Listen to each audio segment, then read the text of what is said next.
এখন আমরা যেই জায়গায় আছি এই জায়গাটার নাম হলো দুনিয়া। দুনিয়া শব্দটা হলো আরবি,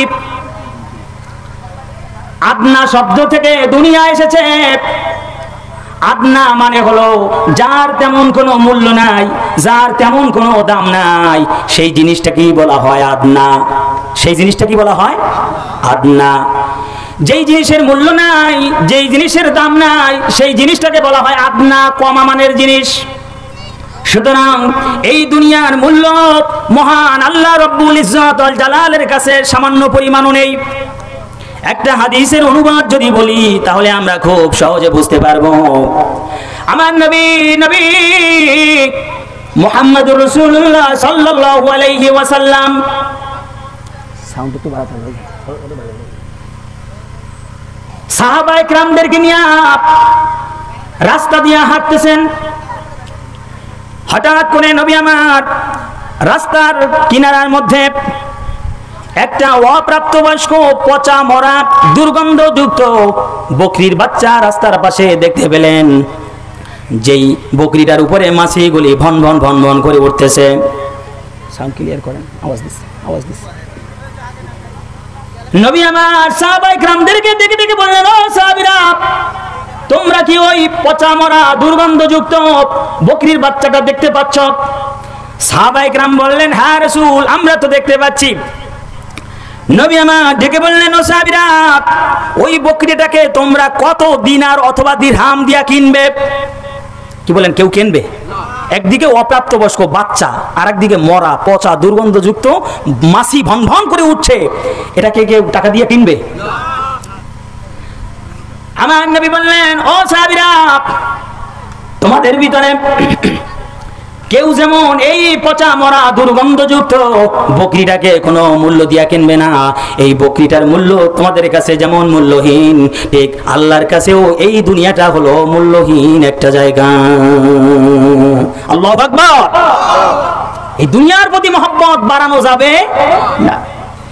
আমার নবী মুহাম্মদুর রাসূলুল্লাহ সাল্লাল্লাহু আলাইহি ওয়াসাল্লাম বলেন, বনি আদম অর্থাৎ আমরা এমন আল্লাহ পাকের গোলাম। নবী আমার বলেন, কোন মানুষকে যদি একটা মাঠ স্বর্ণ ভরে দেওয়া হয়, এরপরেও তার সম্পদের লোভ কমবে না। সে বলবে, যদি আমার আরো একটা মাঠ স্বর্ণ ভরে হতো তাহলে ভালো হতো। আমার নবী বলেন, যদি দুইটা মাঠ দিয়ে দেওয়া হয়, সে বলে যে আমার আরেকটা স্বর্ণওয়ালা মাঠ হলে ভালো হতো। এরকম করতে করতে তার জীবনের বিনাশ ঘটবে, কিন্তু তার সম্পদের খায়েশ মিটবে না। সম্পদের খায়েশ মিটবে না। বনি আদমের পেট তখনই ভরবে যখন সে কবরে যাবে, আর কবরের যেই মাটি আছে এই মাটিগুলি যখন পেটের ভিতরে আসবে, সেই মাটি দ্বারাই বনি আদমের পেট ভরা সম্ভব। দুনিয়ার লাইনে সম্পদ দিয়া তার পেট ভরা সম্ভব নয়। আমার বন্ধুগণ, যার বয়স 50 বছর, আরো হয়তো 20 বছর বাঁচবেন, অথবা 30 বছর বাঁচবেন, 40 বছর বাঁচবেন, এরপরে চলে যেতে হবে। আপনার টাকা পয়সা ধন দৌলত সব রয়ে যাবে, মাঝখান দিয়া আপনি আমি দুনিয়া ছেড়ে চলে যাব। এই জন্য যত আছে তত লাগবে। এই সবক বাদ দিয়া আপনার আমার উচিত হলো আল্লাহ যা দিয়েছে বলবো আলহামদুলিল্লাহ। আরো জোরে বলেন আলহামদুলিল্লাহ। আমার বন্ধুগণ, সাহাবীরা কেমন জীবন কাটিয়েছেন? আল্লাহর নবী দুনিয়া থেকে বিদায় হওয়ার পর হযরত আবু বকর সিদ্দিক রাদিয়াল্লাহু তাআলা আনহু খলিফা হয়ে গেলেন। খলিফা হওয়ার পর রাষ্ট্রের কার্য তিনি পরিচালনা করতেছেন। বিবি একদিন ডেকে বলেন, ও বিবি ডেকে স্বামীকে বলতেছেন, ও আমার স্বামী, একদিন বাজার থেকে একটু মিষ্টি জাতীয় খাবার কিনে আসবেন, খেতে মন চায়, খাবো। আবু বকর সিদ্দিক রাদিয়াল্লাহু তাআলা আনহু আনলেন না, কারণ তার কাছে তেমন কোনো অর্থ ছিল না। আমার বন্ধুগণ, আবু বকরের স্ত্রী কিছুদিন পরে বাইতুল মাল থেকে যেই ধন সম্পদ সংসার চালানোর জন্য আনতেন, সেখান থেকে এক মুঠ করে উঠিয়ে তিনি উদ্ধৃত হিসাবে রাখলেন। কিছুদিন পরে হযরত আবু বকরের হাতের ভিতরে সেইগুলি তুলে দিলেন আর বললেন, স্বামী রে, আপনাকে কিছুদিন আগে আমি মিষ্টি জাতীয় খাবার কিনে আনতে বলছিলাম, অর্থের অভাবে আপনি আনতে পারলেন না। এই নেন, আমি বাইতুল মাল থেকে আনা ধন সম্পদ থেকে কিছু অর্থ জমা করে রেখেছি, এটা বাজারে নিয়ে যান, বিক্রি করে আপনি মিষ্টি জাতীয় কিছু খাবার কিনে আনেন। আল্লাহু আকবার বলেন। আমার বন্ধুগণ, আবু বকর বলেন, বাইতুল মাল থেকে সংসার চালানোর জন্য আমি ধন সম্পদ আনতাম, তুমি যেহেতু ওখান থেকে কিছু উদ্ধৃতি হিসাবে রেখে তুমি অতিরিক্ত হিসাবে রেখেছো, এ দিয়া প্রমাণ হয়েছে এগুলো আমার সংসারের জন্য দরকার নাই। আগামী কাল থেকে আমি এইগুলি ওই বাইতুল মালে জমা দিয়ে আসবো, আর অতিরিক্ত হিসাবে যেটা আমি আনতাম সেটা আগামী কাল থেকে বন্ধ করে দেবো। জোরে আওয়াজ করে বলুন আল্লাহু আকবার। কতটা হিসেব করে দুনিয়ার জমিনে চলতেন, তারপরেও তারা অন্যের জমির আইল ঠেলতেন না, খাদ্যে ভেজাল দিতেন না, তারপরেও তারা অন্যায়ভাবে মানুষের মাল চুরি করতেন না। তারা কষ্টের পরে কষ্ট করেছেন দিনের পথে চলার জন্য, তারপরেও কোনো দিন ডাকাতি করেন নাই, অন্যের সম্পদ অন্যায়ভাবে অপহরণ করেন নাই। অথচ আমরা একটু কষ্ট হলেই আমরা হারামের দিকে হাত বাড়িয়ে দেই। আল্লাহ তাআলা বলেন, খবরদার খবরদার, লা তাকুলু আমওয়ালাকুম বাইনাকুম বিল বাতিল, অন্যায়ভাবে অন্যের ধন আর সম্পদ ভোগ করো না। যদি তুমি অন্যায়ভাবে অন্যের ধন আর সম্পদ ভোগ করো, কাল মাহশারের ময়দান যেদিন কায়েম হয়ে যাবে, সেই দিনকার অন্যের ধন সম্পদ ভোগ করে আনা জিনিসটাকে তোমার গলায় পেঁচিয়ে দেওয়া হবে। আল্লাহু আকবার। আমার বন্ধুগণ, আপনি যেই দল করেন, আওয়ামী লীগ করেন, কোনো সমস্যা নাই, অন্য যে কোনো দলের মুরিদ আপনি হতে পারেন, সারসিনার মুরিদ হন, সমস্যা নাই, সরমনার মুরিদ হন, সমস্যা নাই, কিন্তু মানুষের মতো মানুষ যদি না হতে পারেন তাহলে কিন্তু সমস্যা আছে না নাই? কথা বললেন না যে আছে না নাই? তাহলে কিন্তু সমস্যা আছে। আমার বন্ধুগণ, আমার নবী কুলের সম্রাট মুহাম্মদুর রাসূলুল্লাহ সাল্লাল্লাহু আলাইহি ওয়াসাল্লাম বলেন, ইন্নাল্লাহা লা ইয়ানজুরু ইলা সুআরিকুম, ও মানুষ, তোমরা নিজের স্বাস্থ্য নিয়ে ব্যস্ত হয়ে আছো, নিজের চেহারা নিয়ে ব্যস্ত হয়ে আছো, অথচ ওই যে আরশের মালিক তিনি তোমাদের চেহারার দিকে তাকান না, কে গায়ে কত শক্তিশালী এটার দিকে আল্লাহ পাক তাকান না। ওয়া আমওয়ালিকুম, তোমরা কত টাকার মালিক, তোমরা কত টাকা ব্যাংক ব্যালেন্সে রেখেছো, কত কাঠা জমি মরিলগঞ্জে কিনতে পেরেছো, তোমার কয় ব্যাংকে অ্যাকাউন্ট খোলা আছে, এগুলি মহান আল্লাহ তাআলা দেখেন না। মহান আল্লাহ তাআলা দুইটা জিনিসের দিকে তাকান, নজর দেন, সেটা হলো ওয়ালাকিন ইয়ানজুরু ইলা কুলুবিকুম ওয়া আ'মালিকুম, বান্দারে তোমার কলব কত সুন্দর আর তোমার আমল কত সুন্দর, এই দুইটা জিনিসের দিকে আল্লাহ রাব্বুল আলামিন নজর দেন। জোরে বলুন সুবহানাল্লাহ। পাগল হয়ে গেছি, পাগল হয়ে গেছি, এই চেহারা নিয়ে এই বডি কিভাবে ভালো রাখবো সেটা নিয়ে পাগল হয়ে গেছি, ধন সম্পদ কিভাবে জমা করব সেটা নিয়ে। আল্লাহ বলেন, দুইটার কোনো একটার দাম আমি আল্লাহর কাছে নাই। আমি আল্লাহর কাছে যে দুইটা জিনিসের দাম আছে সেটা হলো কলব, কলব ভালো করো, কলব ভালো করো, আর তোমার আমল ভালো করো। দুইটা জিনিস ভালো হয়ে যাবে, কবরে হাসরে মিজানে পুলসিরাতে তুমি মা পেয়ে আল্লাহর তৈরি জান্নাতে মেহমান হয়ে যাবি। আর একটু জোরে বলেন সুবহানাল্লাহ। নারায়ে তাকবীর, নারায়ে তাকবীর। আমার বন্ধুগণ, ভালো করে লক্ষ্য করুন, আমার নবী মুহাম্মদুর রাসূলুল্লাহ সাল্লাল্লাহু আলাইহি ওয়াসাল্লাম বলেন, উপরে ফিটফাট, নিচে যদি সদরঘাট থাকে, কোনো দাম আল্লাহর কাছে নাই। বুখারীর বর্ণনা এসেছে, নবী মুহাম্মদুর রাসূলুল্লাহ সাল্লাল্লাহু আলাইহি ওয়াসাল্লাম বলেন, আলা ইন্না ফিল জাসাদি মুদগাহ, ইযা সালুহাত সালুহাল জাসাদু কুল্লুহু ওয়া ইযা ফাসাদাত ফাসাদাল জাসাদু কুল্লুহু, আলা ওয়া হিয়াল কলব। জোরে আওয়াজ করে বলা যাবে কি আল্লাহু আকবার? বুখারীর বর্ণনা এসেছে, আমার নবী মুহাম্মদুর রাসূলুল্লাহ সাল্লাল্লাহু আলাইহি ওয়াসাল্লাম বলেছেন, ও আমার উম্মতিরা ভালো করে শুনে রাখো, ও পূর্ব সরালিয়ার মুসলমানেরা তোমরা শুনে রাখো। কি শুনে রাখো? আলা ইন্না ফিল জাসাদি মুদগা, প্রত্যেকটা মানব জাতির দেহের ভিতরে, প্রত্যেকটা মানুষের দেহের ভিতরে একটা করে গোশতের টুকরা আছে। কি আছে? আরে কথা বলে না, কি আছে? গোশতের টুকরা আছে। সেই গোশতের টুকরার পাওয়ার অনেক বেশি। সুবহানাল্লাহ বলেন। ইযা সলুহাত সলুহাল জাসাদু কুল্লুহু, ওই গোশতের টুকরার পাওয়ার এমন, যখন গোশতের টুকরাটা কারো ভালো থাকে তখন টোটাল দেহটাই ভালো থাকে। সুবহানাল্লাহ বলেন। ওই গোশতের টুকরা যদি ভালো থাকে তার কাছে মুয়াজ্জিন আযান দেওয়ার পরে মসজিদে যাওয়াটা ভালো লাগে।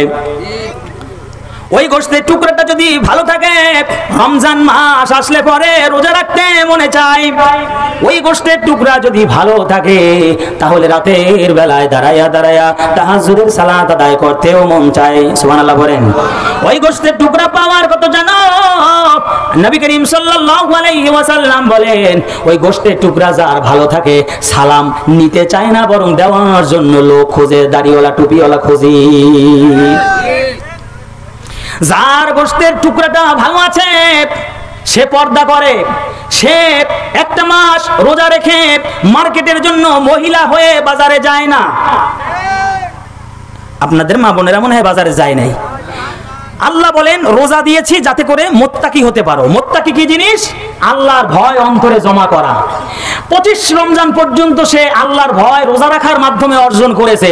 25 রমজানের পর সে চিন্তা করলো মুত্তাকি তো আমি হয়েই গেছি, আল্লাহর ভয় তো অন্তরে জমাই করে ফেলেছি, অনেক বেশি হয়ে গেছে, আর আমার মুত্তাকি হওয়ার দরকার নাই, এইবার একটু শয়তানের দলে যোগ দেওয়া দরকার। 25 রমজানের পর মুত্তাকি সব ধুয়ে মুইসা ঘরের ভিতরে রাইখা বাজারে চলে গেছে, মার্কেটে আসে না নাই? আল্লাহকে আরে কথা বলেন না কেন? আছে না নাই? তো কথা বলেন না কেন? যদি থাকে তাহলে বলবেন। আপনারা বলবেন নাই, তাহলে বলবো মোরেলগঞ্জ বাজারে যত মা বোনেরা এসেছিল রমজানের আগে মার্কেটে সব মনে হয় ভারত থেকে এসেছিল। আরে কথা বলে না, ভারত থেকে, মিয়ানমার থেকে, চীন থেকে, নাকি অত্র অঞ্চলের মা বোনেরাই স্বামী পছন্দ করে আনে, বলে তুমি কিছুই বোঝো না, তোমার তো আল্লাহ চোখ দিছে, আসলে দেওয়া ঠিক হয় নাই, তোমার পছন্দই নাই, তুমি ঘরে থাকো, আমি আমার মন মতো কিনে আনতে গেলাম। আছে না নেই? আরে কথা বলেন, আছে না নাই? একটা মাস রোজা রাখলো, 25 দিন রোজা রাখলো, রোজা রাখার পর এরপরে মুত্তাকি টত্তাকি সব এক সাইডে রাখা একেবারে বাজারে সমানে মার্কেটে দৌড় দিল, আর আল্লাহকে বুঝাচ্ছে দেখো আল্লাহ আমি কত রোজা রেখে মুত্তাকি হয়ে গেছি। আছে না নাই? এমন মুত্তাকি হয়েছে ওই মসজিদে গিয়ে একেবারে 29 রোজার দিনেও গঞ্জাম লাগিয়ে যে ইফতারি খাওয়া নিয়ে। আছে না নাই? হুজুরের লাগে তর্ক। আছে না নাই? ওরে অনেক জায়গায় শুনেছি, অনেক জায়গায় শুনেছি যে হাফেজ সাহেবের যে হাদিয়ার টাকা সেটাও কমিটিরা ঠিক মতো বুঝিয়ে দেয় নাই। আছে না নাই? আল্লাহ বলেন বান্দা তুমি একটা মাস রোজা রাখবে, আমার ভয় অন্তরে জমা করবে, আমার প্রিয় পাত্র হয়ে যাবে, সেটা তো তুমি হলে না, বরং তুমি আরো দুর্নীতিবাজের খাতায় নাম লেখায় দিলে। আসো আসো আসো, তুমি সম্পদের পাহাড় করতে চাও, সম্পদ নিয়ে বসবাস করতে চাও, সম্ভব না, সম্ভব না, ফিরে আসতে হবে, ফিরে আসতে হবে। কার কাছে? জোরে বলেন, কার কাছে? আজও জানাজার মুসল্লিদেরকে সামনে নিয়ে বলেছি সংক্ষেপ কথা, হিসাব একদিন আপনাকে আমাকে দিতে, সবাই বলে না, হিসাব আপনাকে আমাকে একদিন দিতে হবে। কার কাছে? জোরে বলেন, কার কাছে? যত উল্টো পাল্টা করবেন ততই আপনি আল্লাহর কাছে ধরা খেয়ে যাবেন, ঠিকই না? তো আমার নবী কি বলেছেন যে গোশতের টুকরার পাওয়ার অনেক বেশি। যার গোশতের টুকরা ভালো, ভালো ভালো কাজের আঞ্জাম সে দিতে পারবে, সব ভালো কাজ তার কাছে ভালো লাগবে, কোরআনুল কারীমের তেলাওয়াত তার কাছে ভালো লাগবে, হুজুরের সাথে মুআমালাত মুআশারাত করতে ভালো লাগবে, হুজুরদের খাওয়াইতে মন চাইবে, এরপরে মানুষকে দান করতে মন চাইবে, ভিক্ষুককে ভিক্ষা দিতে মন চাইবে, মানুষের সঙ্গে ভালো ব্যবহার করবে, বন্ধুদের সাথে সম্পর্ক ভালো রাখবে, ভাইদের সাথে সম্পর্ক ভালো রাখবে। গোশতের টুকরা যদি ভালো থাকে দুনিয়ার সব ভালো কাজ তার কাছে ভালো লাগবে। জোরে আওয়াজ করলে ভালো লাগবে আল্লাহু আকবার। বিপরীতে গিয়া আমার নবী আমার মুহাম্মদুর রাসূলুল্লাহ সাল্লাল্লাহু আলাইহি ওয়াসাল্লাম বলেন ওয়াইদা ফাসাদাল জাসাদু কুল্লুহু, আর যদি ওই গোশতের টুকরাটা কারো খারাপ হয়ে যায়, তার কাছে নাচ ভালো লাগে, তার কাছে গান ভালো লাগে, তার কাছে নোবেল ভালো লাগে, তার কাছে যাত্রাপালা ভালো লাগে, তার কাছে হিন্দি সিরিয়াল ভালো লাগে, তার কাছে অন্যের জমি রাইল ঠেলাটা ভালো লাগে, তার কাছে ওই খাদ্য খাবারে ভেজাল দেওয়াটা ভালো লাগবে, মাপে কম দেওয়া ভালো লাগে, এমনকি ভালো লাগে রাতের বেলা যখন রাত্র 12টা হয়ে যায় তখন এলাকার ভিতরে বক্স এনে সেটা বাজাতে ভালো লাগে। আছে না নাই? জোরে বলেন আছে না নাই? ইমানদারেরা যখন এশার নামাজ বা জামাত আদায় করে গিয়া একটু রিল্যাক্সে ঘুমাতে যাবে, এলাকায় কিছু বখাটে যুবকেরা আছে, ওরা কি করে বক্স এরকমের বড় বড় বক্স, এই বক্স মনে হয় মাঝে মধ্যে যায় না? যায়। এখন আসছে মাহফিল, এখন বক্স ভালো হয়ে গেছে, এখন হুজুরের কথা সাপ্লাই দিচ্ছে, আবার দেখা যাচ্ছে কালকে চলে যাবে কনসার্টে। আছে না নেই? তখন আর ও আর মোল্লার কথা শুনবে না, ও শুনবে সেই গানের কথা। আছে না নেই? মুসল্লিরা যখন গভীর রাত্রে ঘুমাতে যাবে, ফজরের টাইমে আবার ওঠা লাগবে, সেই জন্য ইমানদারেরা মুসলমানেরা সকাল সকাল ঘুমিয়ে পড়ে, অথচ বক্সের আওয়াজ এমন কায়দায় ধুম ধুম ধুম ধুম করে বাজে, ইমানদারেরা ঘুমাতে পারে না। আছে না নেই?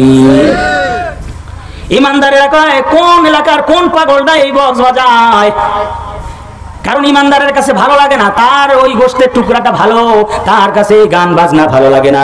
আর একজনের রাত 2টা 3টা সারা রাত পর্যন্ত বক্স বাজায়, কারণ তার দেহের ভিতরে ওই গোশতের টুকরাটা নষ্ট হয়ে গেছে। কথা বলেন ঠিক কিনা? আমার নবী হাদিসের শেষে গিয়া সেই গোশতের টুকরা পরিচয় সম্পূর্ণভাবে দিয়ে দিলেন। আমার নবী মুহাম্মদুর রাসূলুল্লাহ সাল্লাল্লাহু আলাইহি ওয়াসাল্লাম বলেন, সেই গোশতের টুকরার নাম হলো আলা ওয়াহিয়াল কলব, সেই গোশতের টুকরার নাম হলো কলব। সুবহানাল্লাহ বলেন। আল্লাহ পাক আরশের মালিক ডেকে ডেকে বলেন, ও জগৎবাসীরা, কদ আফলাহা মান তাযাক্কা, তোমরা নিজেদের ভিতরগুলিকে পরিশুদ্ধ করো, তোমরা তাজকিয়া নফস করো। ভিতরটা যদি ভালো না হয়, দুনিয়ার লাইনে যতই ফিটফাট মনে হবে, ভিতরে সদরঘাট থাকলে আমি আল্লাহর কাছে ওই বান্দার কোনো মূল্য হবে? আপনারা আমাকে দেখেন অনেক বড় হুজুর, মাথায় টুপি, গায়ে পাঞ্জাবি, পরনে আছে পাজামা, মুখের ভিতরে আছে কোরআন হাদিস, ওরে আল্লাহ কত বড় হুজুর। কিন্তু রাতের বেলায় যদি আমি অন্যায় করি, অপরাধ করি, আপনারা কেউ জানবেন না। একজন যিনি জানবেন তিনি কে? আর জোরে বলেন তিনি কে? তো সুতরাং দুনিয়ার লাইনে সুখী হতে হলে দুনিয়ার প্রতি মহব্বত কমাতে হবে, পরকালের চিন্তা বাড়াতে হবে। দুনিয়ার লাইনের চিন্তা কমাতে হবে আর পরকালের চিন্তা বাড়াতে হবে, যদি ইহকালে পরকালে শান্তি পেতে চাই। আল্লাহ পাক আমাদের তৌফিক দান করুন, বলেন আমিন। 2 নম্বর কথা হলো, সুখী যদি হতে হয় মৃত্যুর কথা বেশি বেশি স্মরণ করতে হবে। কিসের কথা? মৃত্যুর কথা। মরণ কখন আসবে, এই যে আমি আপনাদের সম্মুখে কথা বলছি, বাড়ি আবার যেতে পারবো কিনা কোনো গ্যারান্টি? কথা বলে না, কোনো গ্যারান্টি নাই। কার কখন মৃত্যু এসে যায় জানা নাই, জানা নাই। আজ 10টার সময় যেই বান্দার এই যে এখন জানাজা হবে, এরপরেই তাকে 3.5 হাত কবরের ঘরে রেখে আসা হবে। আল্লাহ বলেন, ফারিকুম ফিল জান্নাতি ওয়া ফারিকুম ফিস সাইর। 2টা রাস্তা, একটা হলো জান্নাতি দল আর একটা হলো জাহান্নামী দল। আমল যদি তোমার ভালো হয় তাহলে তুমি জান্নাতের ফয়সালা হয়ে যাবে, আর আমল যদি তোমার ভালো না হয় তাহলে তুমি সাইর নামক জাহান্নামে যাবে। জোরে আওয়াজ করে বলুন আল্লাহু আকবার। আর জোরে বলুন আল্লাহু আকবার। ইন্নাল কবরা রাওদাতুম মির রিয়াদিল জান্নাহ। আল্লাহু আকবার। ওয়া ইন্নাল কবরা হুফরাতুম মিন হুফারিন নার।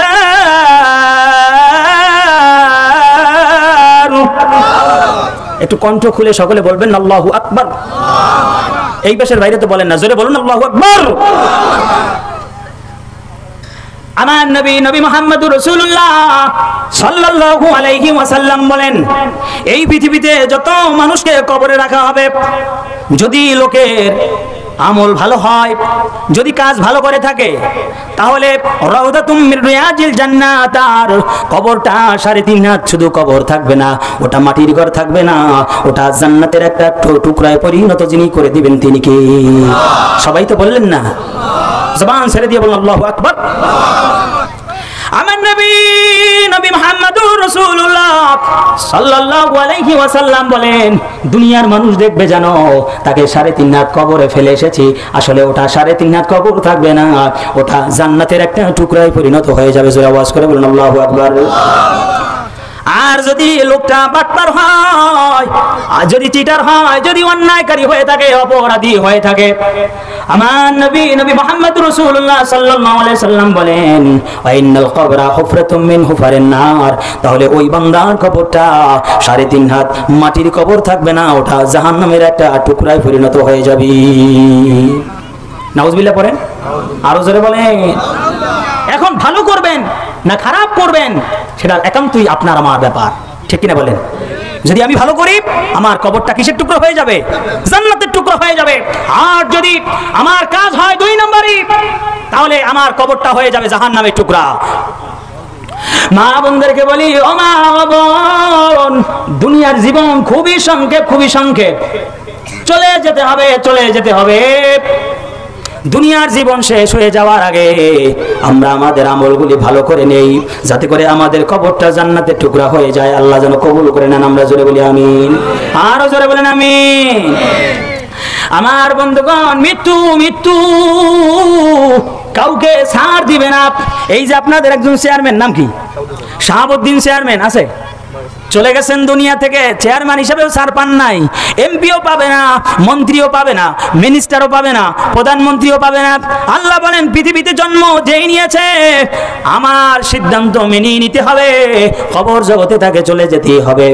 সুতরাং সেই মৃত্যুর কথা যত বেশি স্মরণ করব, তখন এই দুনিয়ার প্রতি মায়া কমবে, অন্তরাত্মা প্রশান্তি লাভ করবে, ততই আমরা শান্তি উপভোগ করব। আমার নবী মুহাম্মদ রাসূলুল্লাহ সাল্লাল্লাহু আলাইহি ওয়াসাল্লাম বলেন, বেশি পরিমাণে মৃত্যুর কথা স্মরণ করো, মৃত্যুর কথা স্মরণ করো। আর যদি আমরা মৃত্যুর কথা স্মরণ করি, তাহলে এই যে মারামারি, এই যে কিলাকিলি, এমনকি মসজিদের মধ্যেও কিলাকিলি মারামারি আছে না নাই? আপনাদের এই জায়গার কথা আমি জানি না, কিন্তু আমার এলাকার কথা বলি, এতটুকু জীবনে বহু ইমামতি করেছি, এমন কোন মসজিদ পাই নাই যেখানে কমিটি নিয়ে দ্বন্দ্ব নাই। এমন কোন মসজিদ নাই যেই জায়গায় দ্বন্দ্ব নাই, কিলাকিলি নাই, এমন কোন মসজিদ আমি দেখি নাই। মনে হয় আপনাদের এখানে এ কথা বললে তো হাদিয়েই পাবো না আজকে। আর বিপদ, মসজিদে বসে একেবারে টানা 1 ঘন্টা জুমার আলোচনা করি, এরপরে দোয়া শেষে যখন জিলাপি দেওয়া হয়, আজও আমার মসজিদে মিষ্টি খাওয়ানো হলো। কয় হুজুর, খাদিম দিতে গিয়া শান্তি নাই কেন? কয় গামলা সামনে নিয়ে যখন যায়, আপনি তো ওই মেম্বারের ভিতরে বসে থাকেন, ভিতরের খবরও জানেন না। 2টা মিষ্টি হাতের মধ্যে উঠে দেয়, তৃতীয় আর একটা নেওয়ার জন্য গামলার মধ্যে হাত ঢুকায়া দেয়, আছে না নাই? হুজুর আজ করে জুমার বয়ানে কাঁদতে কাঁদতে চোখ দিয়ে পানি গড়ায় পরে বুক ভিজে যায়, মনটা নরম হয়ে যায়, কিন্তু ওই দোয়া শেষে যদি 1 খান জিলাপি কম পড়ে, বিপদ আছে না? আমি এই জন্য আমার মসজিদে বলে দিয়েছি, খবরদার যারা তাবারক আনবেন একটু বেশি পরিমাণে আনবেন, কারণ যারা তাবারক পাবে এরা তো দোয়া করবে। কি করবে? আরে কথা বলেন, কি করবে? দোয়া করবে। আর যদি ভাগ্যক্রমে কেউ জিলাপি না পায় কিংবা মিষ্টি না পায়, তাহলে ও বদদোয়া দেবে কি দেবে না? তাহলে এক গ্রুপে দেবে দোয়া, আর এক গ্রুপে দেবে বদদোয়া, তাহলে প্লাসে মাইনাস হয়ে যাবে। কথা বলেন ঠিক কিনা? সূত্র বাইতে যাবে আর কি। এই জন্য তাবারক দিতে হলে হিসাব করে দিবেন। আমার বন্ধুগণ, দ্বন্দ্ব ফালাফালি মারামারি বাদ দিয়ে দেই, মৃত্যুর কথা বেশি পরিমাণে স্মরণ করি। মৃত্যুর কথা যদি স্মরণ বেশি বেশি পরিমাণে করতে পারি, দুনিয়ার লোভ আর লালসা আপনার আমার মন থেকে চলে যাবে, হৃদয় থেকে চলে যাবে।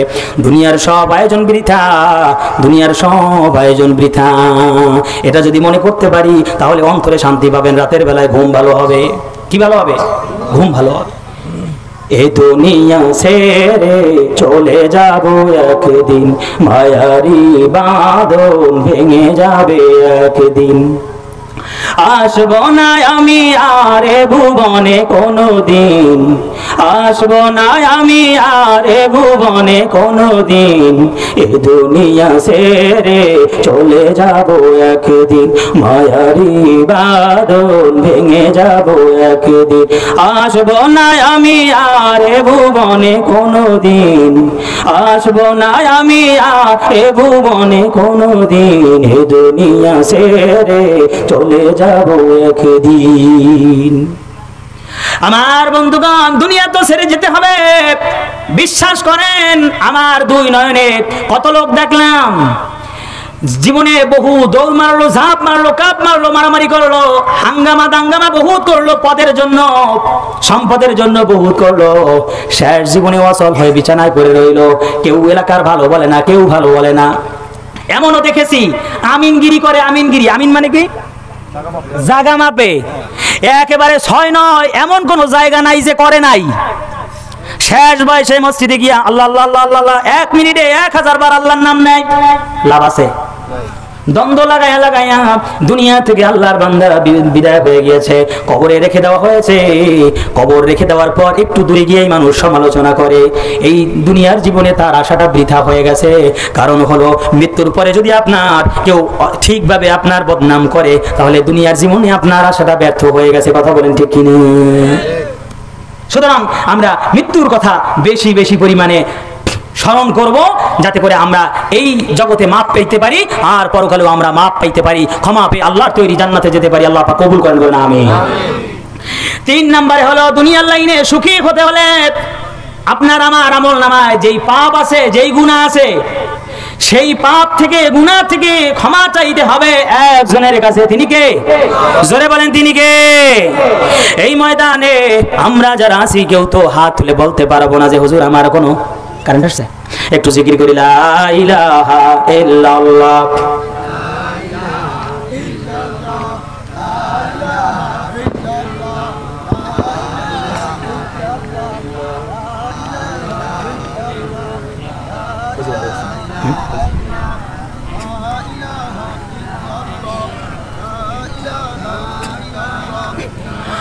লা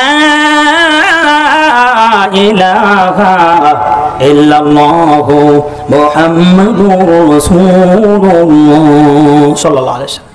আমার বন্ধুগণ, এখানে আমরা যারা বসে আছি, আমল নামায় কম বেশি গুনাহ আছে না নাই? সবাই তো বলবেন না। মা বোনেরা যারা পর্দার অন্তরালে আছে, তাদের আমল নামায় গুনাহ আছে না নাই? অপরাধ কম বেশি হয়ে গেছে, কিন্তু আল্লাহর দরবার থেকে ফিরে যাওয়া যাবে না। ফিরে যেতে হবে একজনের কাছে, ক্ষমা চাইতে হবে একজনের কাছে। তিনি কে? আল্লাহ রাসূল সাল্লাল্লাহু আলাইহি সাল্লাম বসে আছেন। তো ইতিমধ্যে কিছু লোক এসেছেন।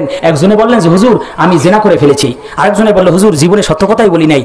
আরেকজনে বলেছেন যে হুজুর আমি মানুষ হত্যা করে ফেলেছি, এখন আমার তওবার কোনো দরওয়াজা খোলা আছে নাকি? আল্লাহ রাসূল সাল্লাল্লাহু আলাইহি সাল্লাম আল্লাহর কাছে প্রার্থনা করলেন। আল্লাহ পাক সঙ্গে সঙ্গে কোরআনের আয়াত নাজিল করলেন, বলে দিলেন যে ও রাসূল লা তাকনাতু মির রাহমাতিল্লাহ, আপনি এই আয়াত তাদেরকে জানিয়ে দেন, তারা যে অপরাধ করে আপনার কাছে এসেছে তাদেরকে জানিয়ে দেন যে তাদের জন্য আমার বক্তব্য হলো, তারা যেন আমি আল্লাহর রহমত থেকে বঞ্চিত না হয়ে যায়, নিরাশ না হয়ে যায়, আমি তাদেরকে ক্ষমা করার ব্যবস্থা করতেছি।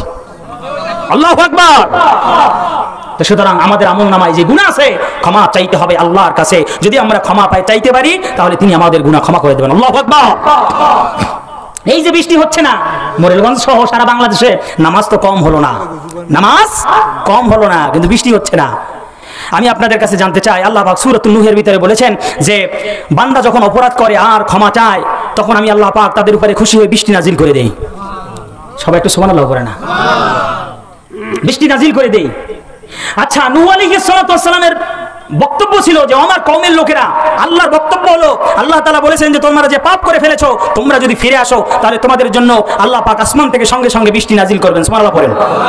যে আল্লাহ পাক এই ওয়াদা করেছেন, সেই আল্লাহ আজও আছে না নাই? মুরব্বীরা এইবার জবাব দিবেন, যুবকরা কেউ দিবেন না। আপনারা শুনছেন না যে আগের দিনে এইভাবে বৃষ্টির যখন প্রয়োজন পড়তো, তখন মুরব্বীরা যখন এই যে হুজুরদেরকে সাথে নিয়ে যখন ময়দানে নামাজ পড়া হতো, ওই নামাজ শেষে মোনাজাতের সাথে সাথে আসমান থেকে বৃষ্টি নাজিল হতো। এই নজির আছে না নাই? এখন আর নামে না। আচ্ছা বলুন তো দেখি, ওই সময় যেই আল্লাহ পাক মোনাজাতের সাথে সাথে যিনি বৃষ্টি নাজিল করতেন, সেই আল্লাহ আজও আছে না নাই? কিন্তু কত হলো, আজ আমরা যারা নামাজ পড়তেছি আমরা বৃষ্টি পাচ্ছি না, তাহলে বোঝা গেল সেই আল্লাহ আজও আছেন ঠিকই, কিন্তু জমিনে আগের মতো সেই ঈমানদার এখন আর নেই।